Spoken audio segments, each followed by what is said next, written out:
Olá, meus amigos, minhas amigas, bem-vindos a mais um programa da nossa série Mundo em Debate, mais uma vez pelo Singular Ângulo Vestibulares. Estamos aqui hoje para falar da nossa balança comercial, assunto que com certeza é muito importante aí para os nossos vestibulares.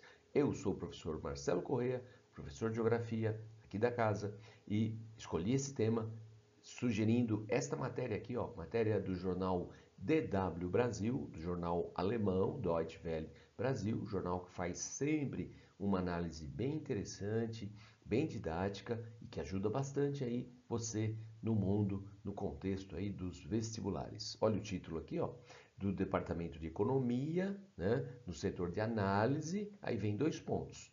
E se o Brasil passar a só exportar matérias-primas? O que aconteceria? Como era? Como é que está a nossa balança comercial com relação aí a nossas exportações? Então, esse o assunto que eu escolhi, eu acho que ajuda bastante a gente aí para encarar essas provas que estão chegando, logo logo estão chegando nossas revisões. Então vamos lá, temos muita coisa aí para falar desse assunto. Bom, o que vem chamando atenção com relação à nossa balança comercial, né, nós podemos até chamar de reprimarização. Reprimarização da nossa balança comercial. Bom, do que se trata?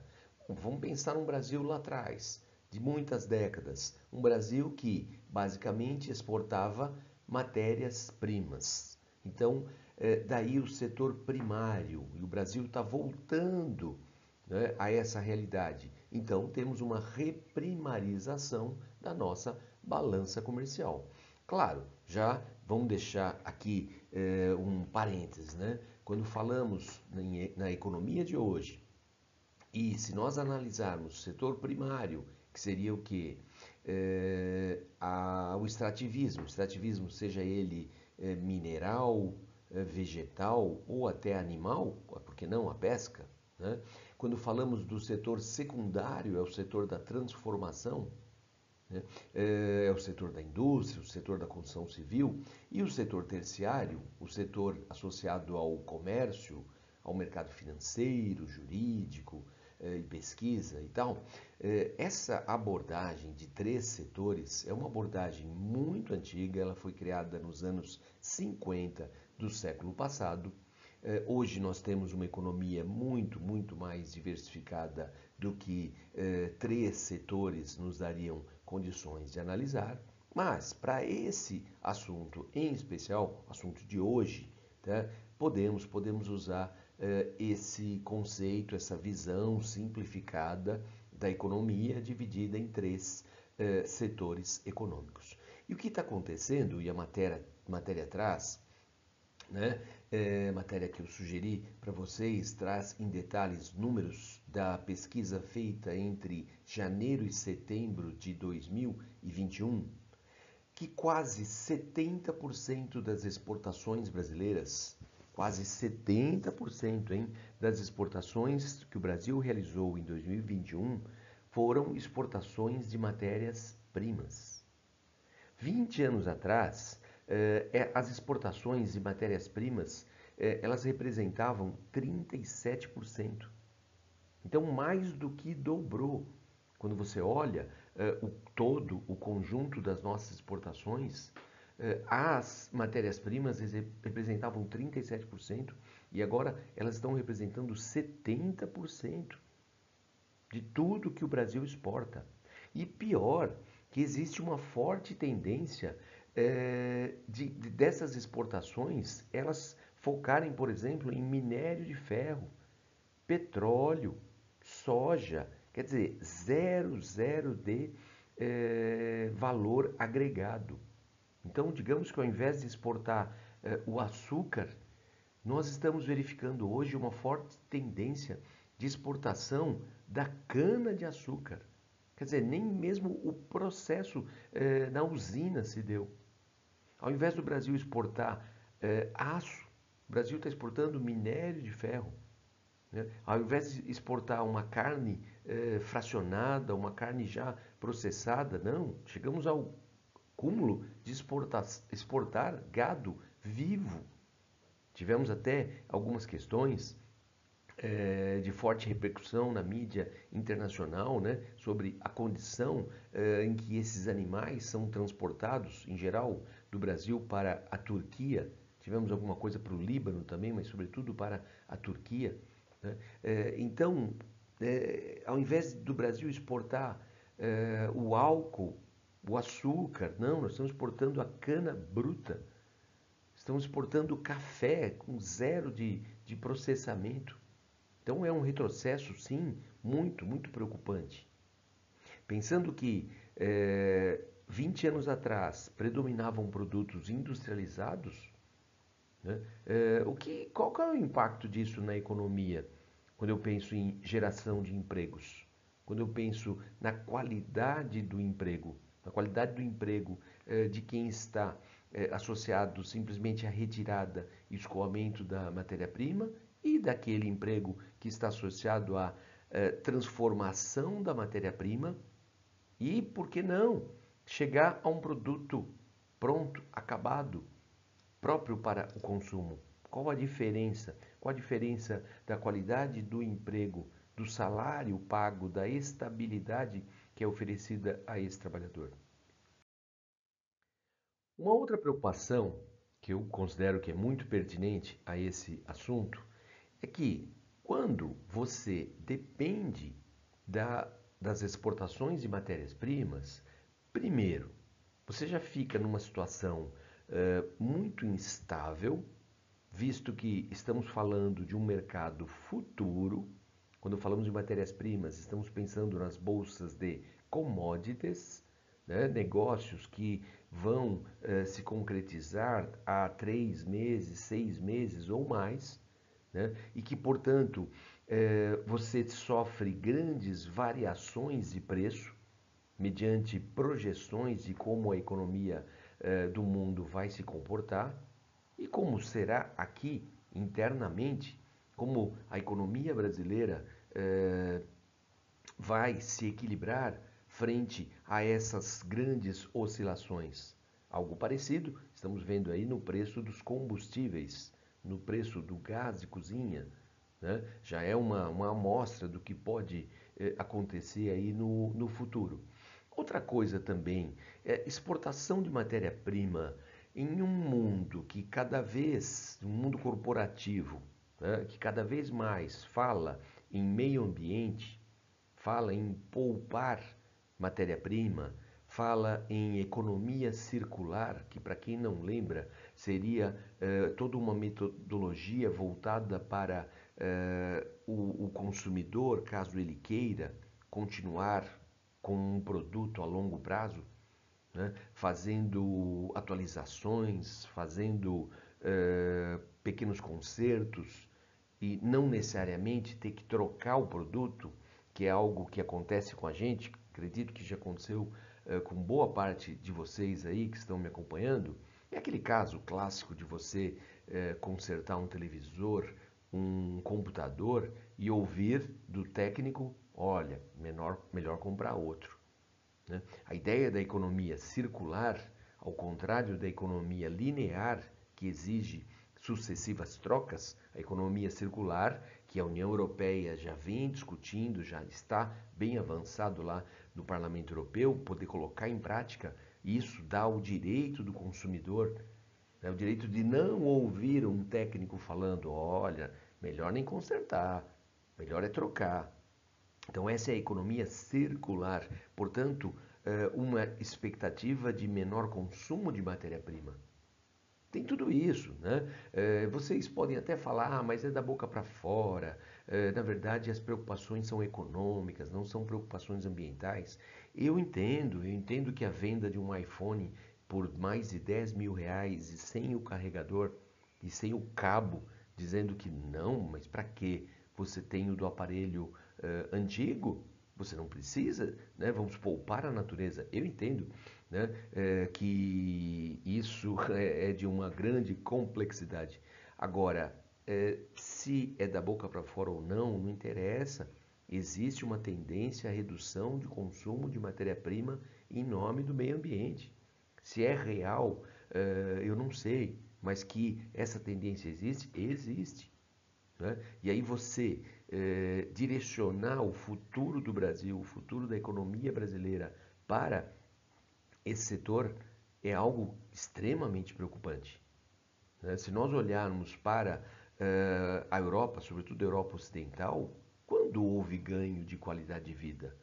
Quando eles se afastaram de atividades primárias e se voltaram para atividades do setor secundário e terciário. O setor secundário, o setor da indústria, o setor terciário, o setor da tecnologia. Aí que você tem o emprego do melhor profissional, aí que você vai ter a formação do melhor profissional. E, a partir daí, os melhores salários, os maiores ganhos. O que nós vimos nos tigres asiáticos? Taiwan, Coreia do Sul, Singapura, Hong Kong. O que nós vimos? Hoje, Hong Kong já incorporado ao território chinês. O que nós vimos a partir dos anos 70? Priorizaram a indústria e formação de mão de obra para a indústria e para gerar tecnologia para a indústria. No caso da agropecuária, eu posso pensar que essa tecnologia, ela vem da Europa, ela vem dos Estados Unidos, ela simplesmente vai ser empregada aqui, gerando pouquíssimos empregos, né? E para uma população que já passa dos 215 milhões de habitantes. É algo extremamente preocupante, claro.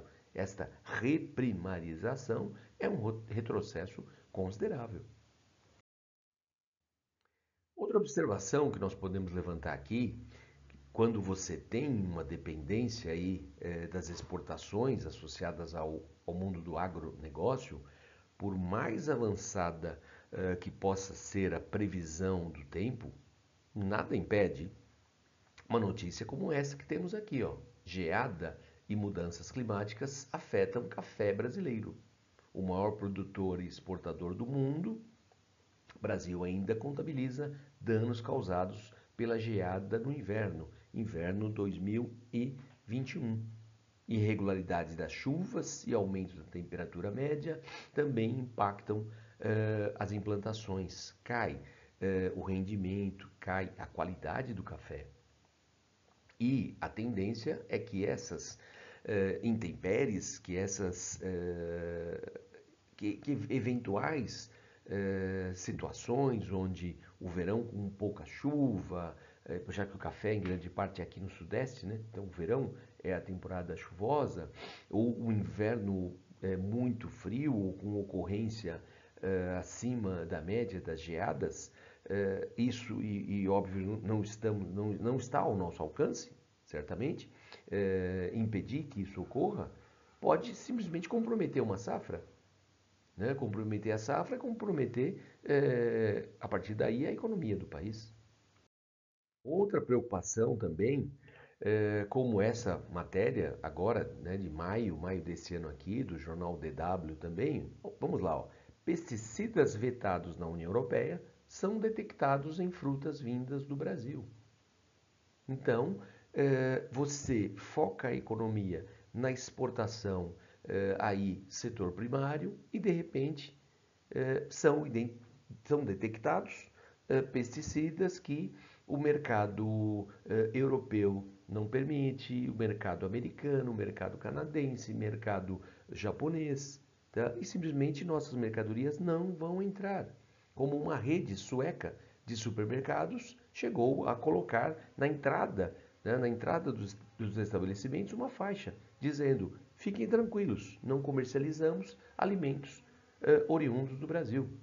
Nossa, que triste uma faixa dessa, mas eles têm razão. Se o país não permite o uso de um pesticida, se os agricultores daquele país não podem usar um determinado pesticida, por que o país vai permitir a venda de um alimento que traga esse pesticida, que contenha o pesticida? Não faz sentido, né? E isso vai, obviamente, impactar muito a nossa economia. Aí você pode falar, mas, na verdade, isso é uma farsa. Eles querem impedir o crescimento do agronegócio brasileiro. Vocês lembram de algum país que alcançou qualidade de vida que alcançou uma redução da desigualdade, uma qualidade plena de vida a partir do agronegócio? Vocês lembram algum? Eu acredito que não, né? Então, lógico, são preocupações para lá de pertinentes. Outra preocupação que temos, preocupação retratada nesta matéria aqui, ó, também do ano 2021, cresce a aversão ao Brasil no mercado mundial. Empresas que querem exportar ou captar financiamento no exterior vivem momentos difíceis. Visto como pária por sua política ambiental, o país é cada vez mais criticado. Opção pelo isolamento vai custar caro à economia brasileira. Por quê? Porque grandes credores não querem o seu nome associado. Um grande credor não quer que divulguem por aí que ele financia empresas que estão na contramão da história, na contramão das preocupações ambientais. Não adianta falar que o Brasil é um exemplo.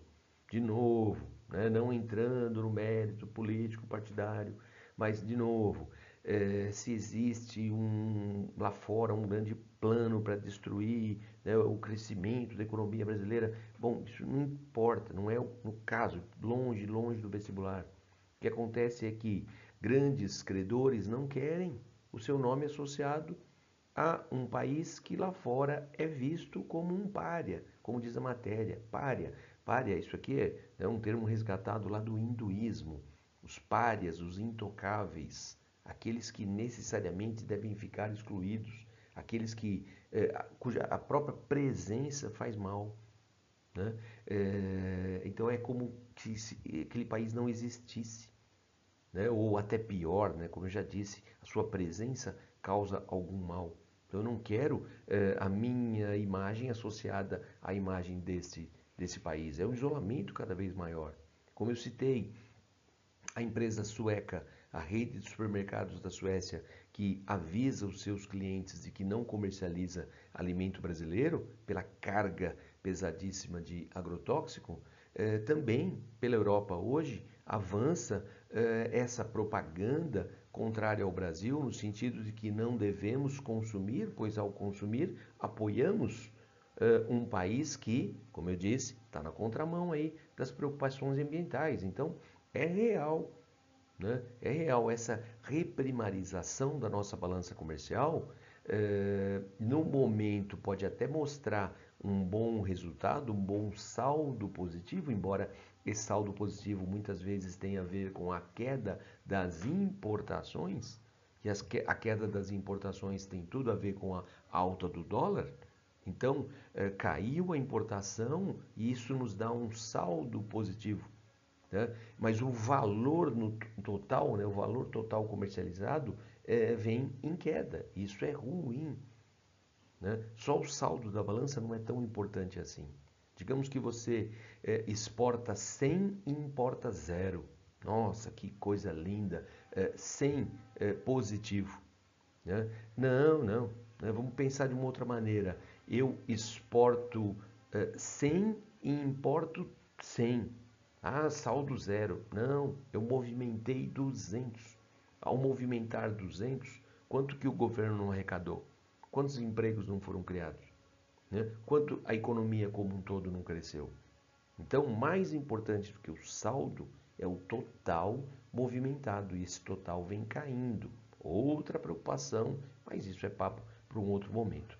Agora é a preocupação com essa reprimarização da nossa economia, das nossas exportações e o que isso pode causar.